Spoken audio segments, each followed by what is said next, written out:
Basketball Society. What's going on, everybody? Alex Fischbein back again with the year anniversary of Fisch's Friday Rant. That's right, we have done this now for a full year. The last time, or the first episode that we recorded of Fisch's Friday Rant was my draft reactions to the last draft. So it has come full circle for one full year. I just want to thank all of you guys out there who are listening to this, who, make it part of your routine to come to our YouTube channel and listen to this, or even see it on our website, on our Facebook, whatever it may be. I just want to say thank you guys. I really, really appreciate it. And everyone here at the Basketball Society appreciates it because, that gets us doing even more content for our YouTube channel. We've been cooking up some great stuff on the YouTube channel, especially recently, and there's going to be a whole lot more this summer. And, of course, we're going to be keeping these Fisch's Friday Rants rolling, especially when they got all this news to talk about and draft to talk about. So, without further ado, let's talk about some of the draft. Why don't we? So, we all knew the Sixers were going to take Ben Simmons.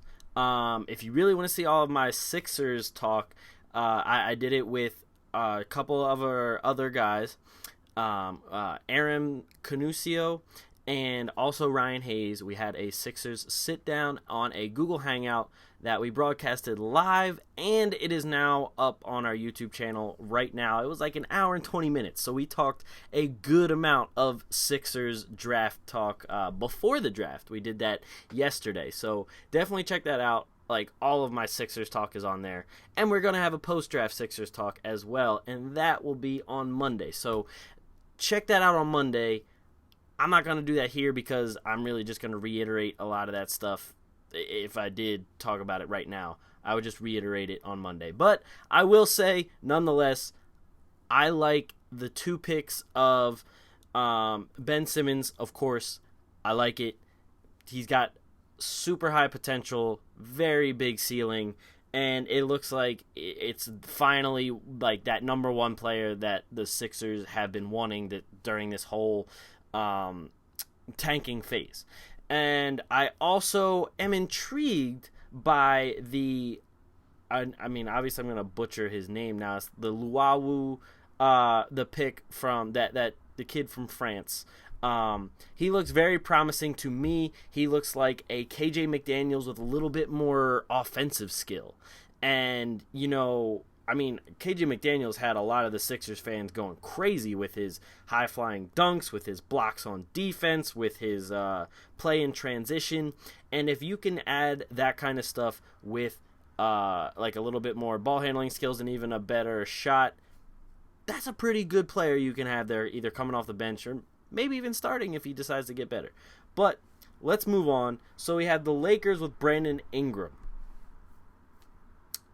I think this is a great pick for the Lakers.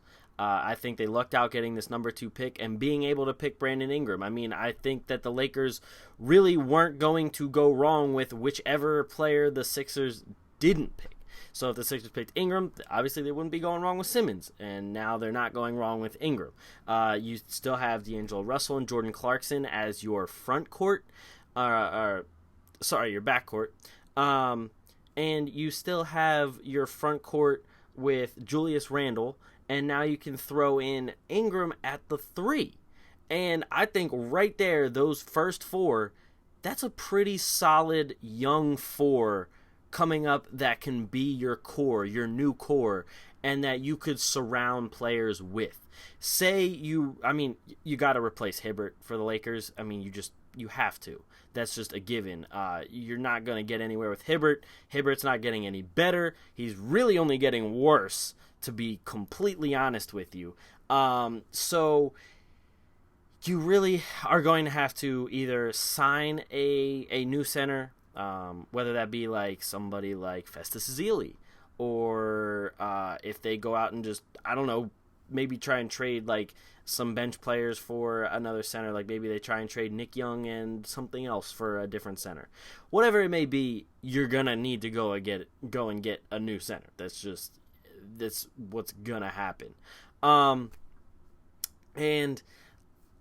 on top of that, what I think is going to really work for the Lakers, you have guys in Clarkson and Russell who really know how to move the ball around.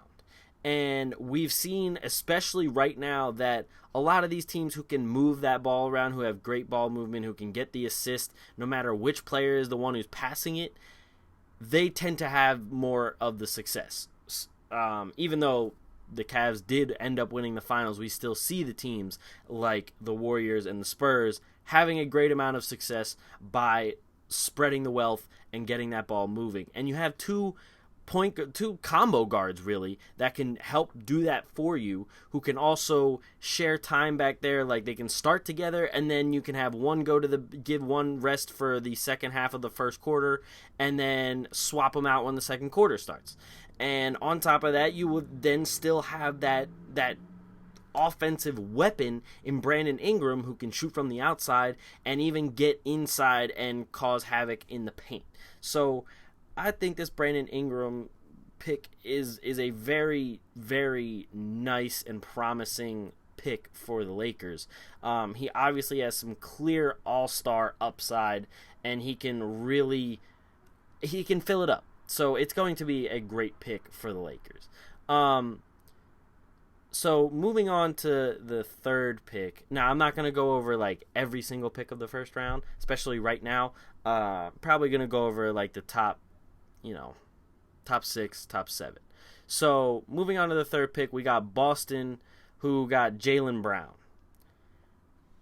Now, I personally was pretty surprised by this pick. Don't get me wrong, I like Jaylen Brown. He's a very, very good athlete, and has the perfect NBA body. Like he's NBA ready body wise. He's not like the super skinny kind like Ingram. He has the right build for the NBA now. And that being said, he's coming in as like a 2 or 3, like a swingman. And the thing is, the Celtics already have Avery Johnson, and they already have Jay Crowder. And Crowder has really been stepping it up like each quarter of the season ever since he's been with the Celtics. Like Crowder has turned into a very good player for the Celtics, and he's been one of their main players at that. So when you bring in a guy like Jaylen Brown, I mean, you're going to want to play him right away. He's your number 3 pick overall. Usually he comes in and plays right away. Usually he even starts. When you see any of these other teams that come in and get like even a top 5 guy, they usually either start or just play a lot of minutes coming off the bench. And with Jaylen Brown, I mean, obviously he's going to play, but I don't exactly see how he exactly fits. I would have understood more if Boston ended up taking either Chris Dunn or Bender rather than Jaylen Brown. Now, obviously, Bender, I think, would have been the more logical pick here because they need a big man.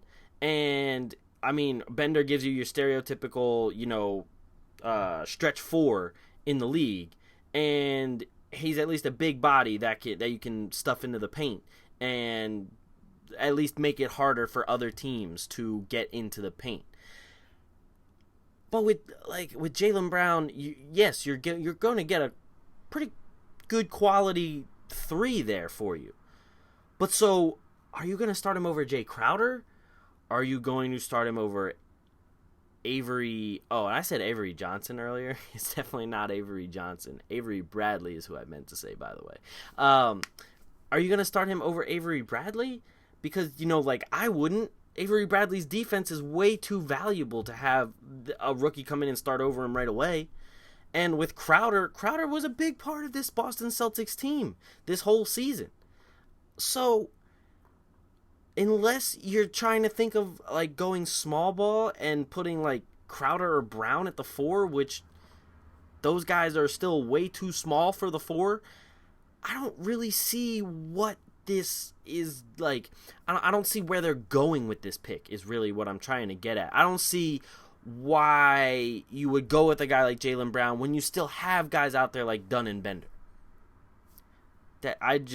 It just doesn't make any sense to me. And even going past that, I don't think Boston really had a great draft at all, let alone just this pick about Jaylen Brown. Moving on to number 4 for Phoenix, they ended up getting Bender, which I do like for Phoenix because Phoenix also needs a big man. They got rid of the Morris brothers, so they got rid of their starting 4 in Markieff Morris. They have Tyson Chandler right now, but Tyson Chandler's getting pretty old, and you can't really depend on him anymore. Even though they couldn't really depend on him this season either. So I think this pick of Bender is pretty good for Phoenix. I think that he at least addresses a need here, and not only does he address a need, but they took him at a logical spot. Like it's not like they were taking Bender number 1 overall. So I think that this Bender pick really does fit for Phoenix, and they got him at a decent spot at number 4. Like some people were having Bender at 3. No one was really putting anyone above Ingram or Simmons, so those two were pretty much a lock for the top 2. But some people were having Bender go up to number 3 to the Celtics, which would have made more sense, but, goes down to Phoenix, which still does make sense. So I'll give Phoenix like I'd probably give Phoenix like a B+ on that.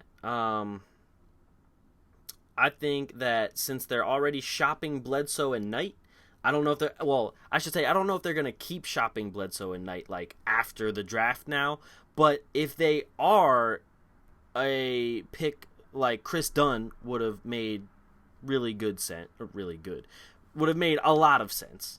And then really the only other person I had Phoenix that I thought Phoenix would be a great fit for would be Jaylen Brown, but of course Boston took him, so really Phoenix got the next best thing in Bender.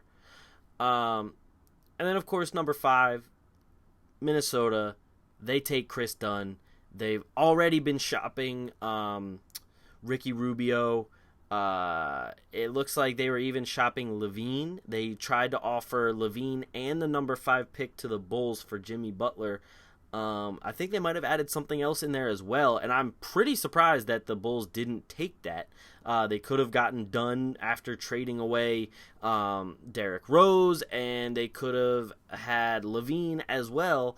Actually, they wouldn't have even had to draft Dunn there, so if you're getting Levine, he could be thrown in at point guard, and then you could have went and got Buddy Hield and thrown him in as shooting guard to fill in for Jimmy Butler. So I was pretty surprised that Chicago didn't go for that.